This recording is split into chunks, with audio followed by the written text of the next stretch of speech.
Hai, Assalamualaikum dan salam sejahtera. Agih alih pulang kami terdiri daripada Nazatul Syarina, Nur Aida, Nur Adiba, Nur Anis Akila, Syaidatul Amira. Di sini kami akan membentangkan mengenai Duty of Care in Evaluation Services. Nama saya Syaidatul Amira. Di sini saya akan menerangkan bab pengenalan. Penilaian hartanah boleh ditarifkan sebagai proses yang dilakukan untuk menentukan nilai pasaran atau harga jualan semasa hartanah. Penilaian ini dilakukan oleh seorang penilai profesional yang berdaftar dengan Lembaga Penilai, Pentaksir dan Ejen Hartanah Malaysia. Penilai berdaftar ialah seseorang yang diberi kuasa untuk menjalankan amalan penilaian, pengurusan harta atau perundingan harta tanah daripada Lembaga Penilaian, Pentaksiran dan Ejen Hartanah Malaysia. Hanya penilai pendaftar sahaja boleh diberi kuasa untuk menjalankan amalan penilaian oleh lembaga yang merangkumi penilaian mengenai semua jenis harta tanah dan bangunan termasuk barang perabot, lekapan, loji atau jentera dan lain-lain. Penilai harta tanah adalah profesional hartanah yang membantu dalam menentukan nilai sebidang tanah atau bangunan. Penilai boleh menjadi pakar dalam harta komersial atau kediaman. Penilai hartanah biasanya akan memberikan nasihat kepada pemilik tanah atau hartanah yang ingin menentukan nilai jualan hartanah mereka sebelum mereka membuat keputusan untuk menjual. Penilai hartanah juga akan membantu pelanggan dalam menentukan nilai hartanah yang mereka ingin beli. Seterusnya kita pergi ke tugas penilai. Yang pertama ialah membuat penilaian. Penilai hartanah menilai hartanah di tapak dan mengukur dimensi tanah. Seorang penilai harus mempunyai pengetahuan terperinci tentang faktor-faktor yang boleh mempengaruhi harga hartanah seperti lokasi, kadar jenayah dan sebarang undang-undang hartanah yang berkaitan di kawasan tersebut. Yang kedua ialah membuat laporan. Penilai hartanah akan menyelidik nilai aset pelanggan dan menghasilkan laporan terperinci yang menggariskan penemuan mereka. Penilai hartanah akan menyimpan laporan bertulis yang menggariskan semua aktiviti seperti rundingan antara pihak yang terlibat dalam penjualan atau pembelian. Menyimpan laporan yang tepat adalah penting. Jadi, sebarang pertikaian antara pelanggan adalah terperinci sekiranya transaksi mengakibatkan prosedur mahkamah. Yang ketiga ialah memberikan nasihat.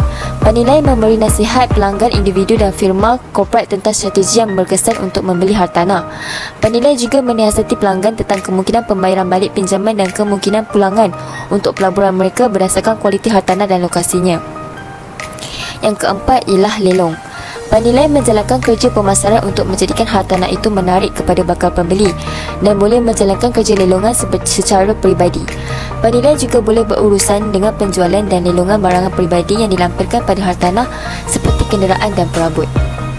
Yang seterusnya ialah tata kelakuan dan etika. Yang pertama, setiap penilai berdaftar adalah bertanggungjawab untuk memberikan perkhidmatan kepada pelanggannya dengan kesetiaan mutlak dan mengamalkan profesinya dengan taat kepada cita-cita tinggi, integriti, kehormatan dan kesopanan kesetiaan kepada negaranya. Yang kedua ialah penilai berdaftar yang bertindak sebagai ejen hartanah kepada transaksi tidak seharusnya menilai hartanah yang sama untuk pembeli yang sama. Yang ketiga, semua laporan penilaian mesti mengikut format dan garis panduan yang dikeluarkan oleh lembaga dari semasa ke semasa. Yang keempat, tiada penilai berdaftar boleh secara langsung atau tidak membenarkan atau bersetuju untuk membenarkan penyertaan oleh mana-mana orang atau syarikat selain daripada penilai berdaftar, pentaksir atau ejen hartanah dalam keuntungan kerja profesionalnya. Yang kelima, penilai berdaftar mesti memaklumkan pelanggannya tentang jenis hubungan perniagaan atau pertalian lain yang mungkin dia ada berkaitan dengan perkhidmatan kepada pelanggan. Akhir sekali ialah kecuaian profesional. Kecuaian profesional ialah perbuatan salah laku atau dipanggil sebagai penyelewengan. Hal ini berlaku apabila profesional gagal melaksanakan tugas mereka dengan bagus dan berkesan yang mengakibatkan kerosakan kepada para pelanggan. Selain itu, ia juga boleh disebabkan oleh kecuaian atau gagal memenuhi piawaian asas semasa melaksanakan perkhidmatan. Seterusnya adalah sumber data dan kerja lawat hukum periksa. Sumber data adalah merupakan skop yang penting dalam menjalankan penilaian bagi proses penilaian berjalan secara sistematik. Penilai perlu mendapatkan sumber data yang sahih dan tepat seperti butiran hak milik, maklumat perancangan dan maklumat lain yang diperlukan oleh penilai dalam melakukan proses penilaian. Terdapat 3 jenis hak milik iaitu hak milik kekal, hak milik pajakan dan juga hak milik sementara. Bagi penilai di sektor awam, boleh melihat di fail rekod nilai ataupun VIS (Valuation Information System) untuk mendapatkan hak milik.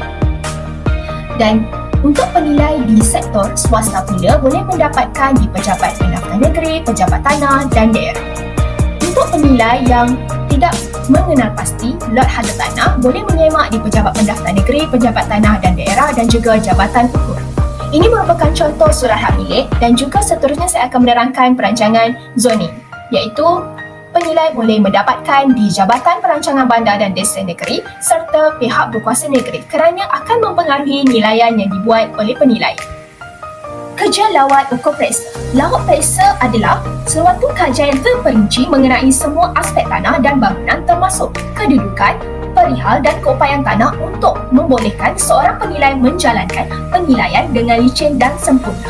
Terdapat 3 gerak kerja lawat periksa yang dibahagikan kepada 3 langkah seperti langkah pertama, penyediaan sebelum keluar lawat periksa, langkah kedua, sistem lawat periksa, langkah ketiga, lukisan pelan-pelan. Sebelum melakukan lawat periksa, penilai terlebih dahulu perlu menentukan keadaan penilaian yang akan digunakan. Maklumat yang dikutip mestilah bersesuaian dengan kaedah tersebut. Sebagai contoh, jika penilai menggunakan kaedah pelaburan, ukuran ruang pejabat mestilah dibuat berdasarkan dengan ukuran luas lantai bersih. Penilai juga perlulah pastikan fail mengandungi pelan lokasi dan juga ataupun peta piawaian RSS untuk menunjukkan kedudukan harta tanah.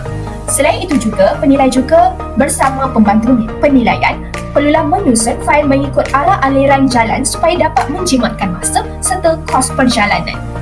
Peralatan yang perlu dibawa seperti kertas kosong untuk melukis pelan, pita ukur 30 meter, kamera ataupun boleh menggunakan telefon bimbit, kalkulator, kad temujanji lawat periksa jika perlu.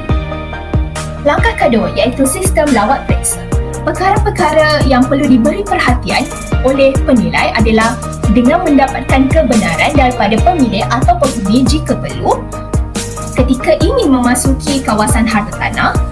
Selain itu juga, penilai perlu memulakan ukuran dari kiri ke kanan, dari depan ke belakang serta selain itu juga penilai perlu melawat dari luar bangunan dahulu sebelum ke bahagian dalam bangunan. Selain itu juga, penilai perlu mencatat dan lukis pelan secara kasar di kertas kosong ataupun di kertas graf.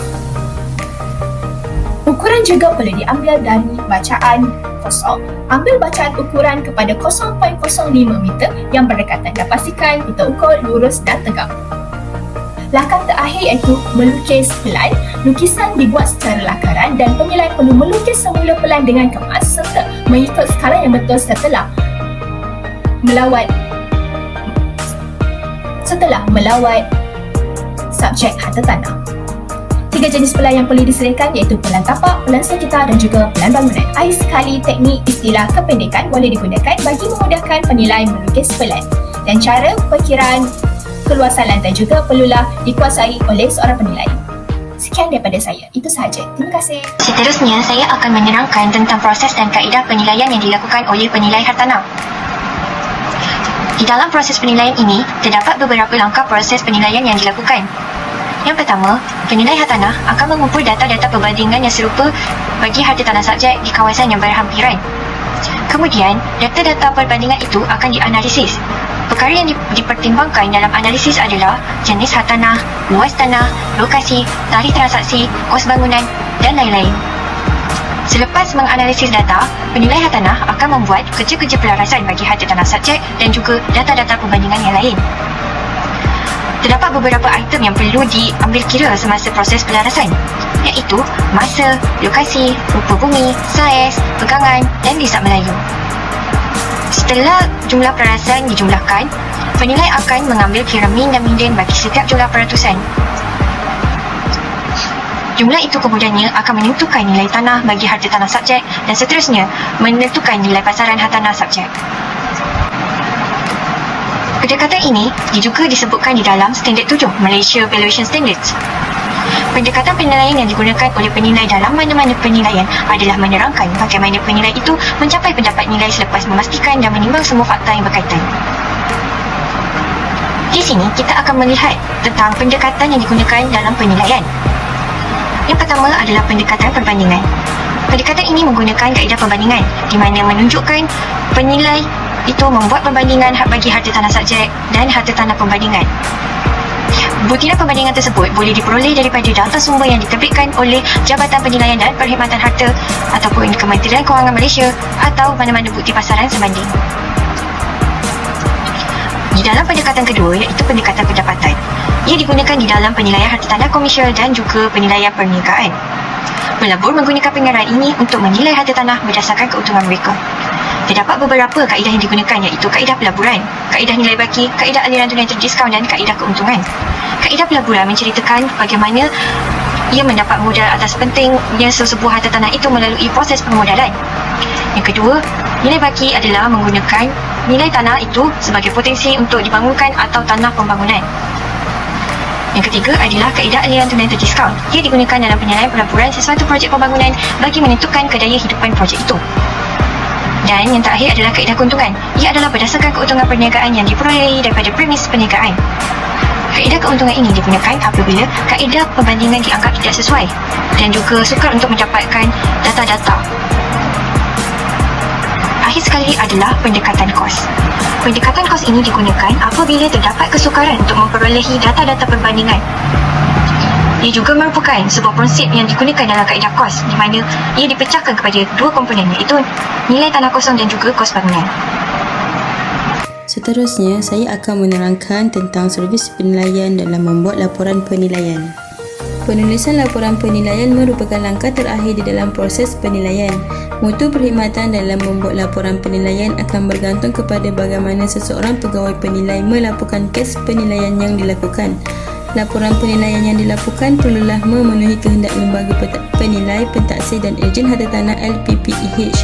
Oleh itu, piawaian laporan penilaian telah dibuat dalam bentuk Malaysian Valuation Standard yang telah berkuat kuasa bermula 1 September 1998. Antara kandungan laporan penilaian yang perlu dinyatakan di dalam penulisan laporan oleh pegawai penilai adalah seperti berikut. Pertama ialah pendahuluan di mana penilai perlu menyatakan tujuan penilaian dan maklumat pihak penjual dan pembeli. Kedua, tarikh lawat periksa dan tarikh nilaian. Ketiga, maklumat hak milik yang mana berkenaan dengan nombor hak milik, nombor lot, syarat nyata ke atas harta tanah subjek dan lain-lain. Keempat ialah maklumat harta tanah yang melibatkan kedudukan, jalan masuk, rupa bumi, luas lantai dan mutu bangunan dan sebagainya.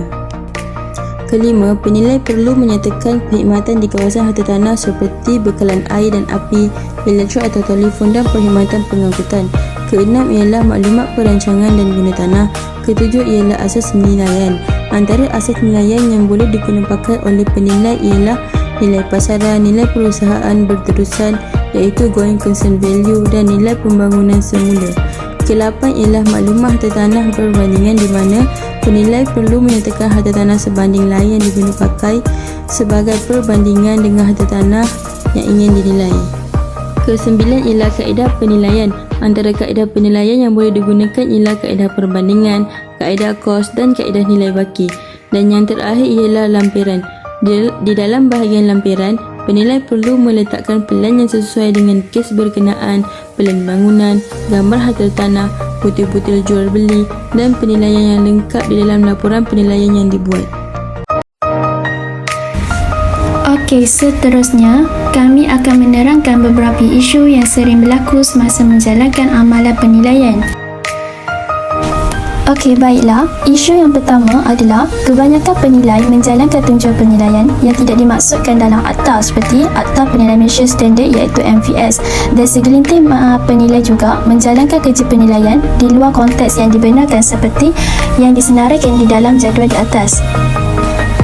Isu yang kedua adalah kebanyakan juga penilai tidak menjalankan kerja-kerja lawat ukur dan periksa dengan mengikut prosedur yang telah ditetapkan di dalam akta yang berkenaan, seperti menjalankan kerja-kerja penyelidikan, pemeriksaan dan rujukan yang tidak benar dan agak mengelirukan memandangkan mereka tidak mematuhi beberapa prosedur dalam menjalankan kerja-kerja tersebut.